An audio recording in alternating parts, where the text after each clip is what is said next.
So, as promised, Stephen's here with business, and he's starting with the Greek Prime Minister's trip to Russia today. Yeah, that's right. So while we've got this meeting of Eurozone finance ministers taking place in Luxembourg, the Greek Finance Minister, Yanis Varoufakis, saying he doesn't expect there to be any deal coming out of that. Meanwhile, his boss, Alexis Tsipras, will be heading to St Petersburg, accompanied by his economy, energy and deputy finance ministers. Now, he's due to speak at the International Economic Forum there tomorrow, after which he will meet with President Putin. This as his country remains deadlocked in talks over economic reforms with its international lenders. Earlier, we spoke to our correspondent in Moscow, Sean Walker, and asked him about the importance of this visit. We can see that just from the fact that Tsipras and his ministers are coming to Russia at such a key time. I think he wouldn't be doing that if he wasn't looking for something. And while people I've been speaking to say it's unlikely that Russia's simply going to offer giant loans or offer to bail out Greece, but there could be some interesting deals for Greece in the pipeline. One option is at a summit of the BRICS nations next month. That's Brazil, Russia, China, India, and South Africa.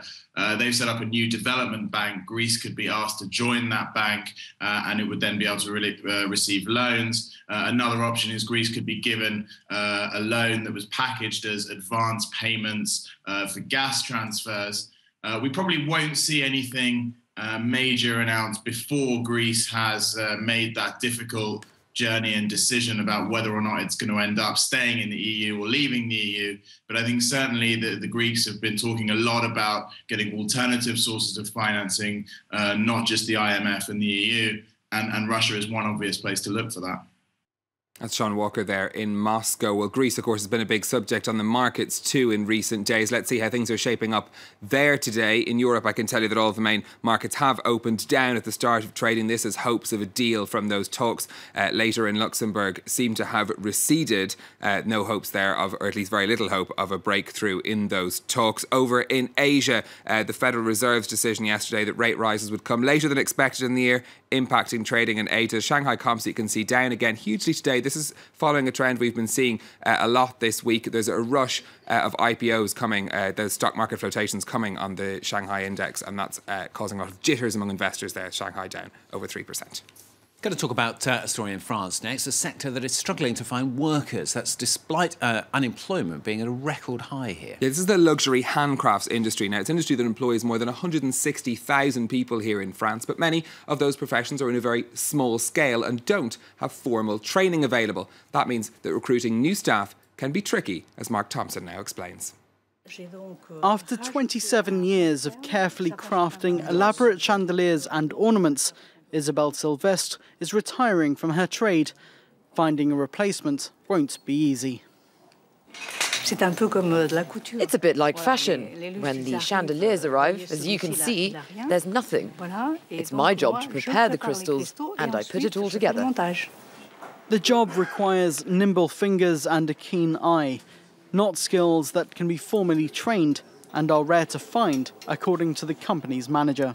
You have to find someone who already has an eye for aesthetics, that understands crystals, and who has a desire to come and work for us. By comparison, finding the company a new blacksmith should prove easier. Those going into the profession have to obtain an official training certificate. But attracting young people to an old industry isn't straightforward, especially when you're based 30 kilometers from the nearest city, like this jeweller's near Saint-Étienne in central France.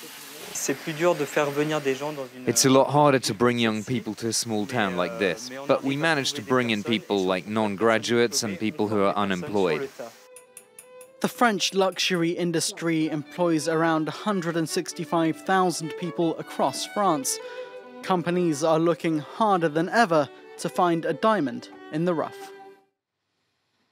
And finally, we've got some very sensible advice for you for interns at the American investment bank Goldman Sachs. You know, these interns are famed for having to burn the midnight oil in their first few years at the bank. But now Goldman Sachs has told its interns that they should leave work between midnight and 7 a.m. This is part of an effort by the company to improve working conditions for their junior staff. 2,900 interns started in Goldman Sachs in June. That's an annual intake they do every year. And this move by the company to try to improve their working conditions is part of an increasing trend among investment banks. They're having a much tougher time recruiting the top graduates from US universities. The startup sector is where a lot of those people are now going, the ones that would have traditionally gone to work in the banks. So they're trying to make the situation a little bit better for them. I like the 7 a.m. bit. We could do with that here. We didn't have to start till 7 a.m. a little bit later, exactly. Yeah, but we'll suggest it to the bosses. Thanks a lot, Stephen. We're going to have a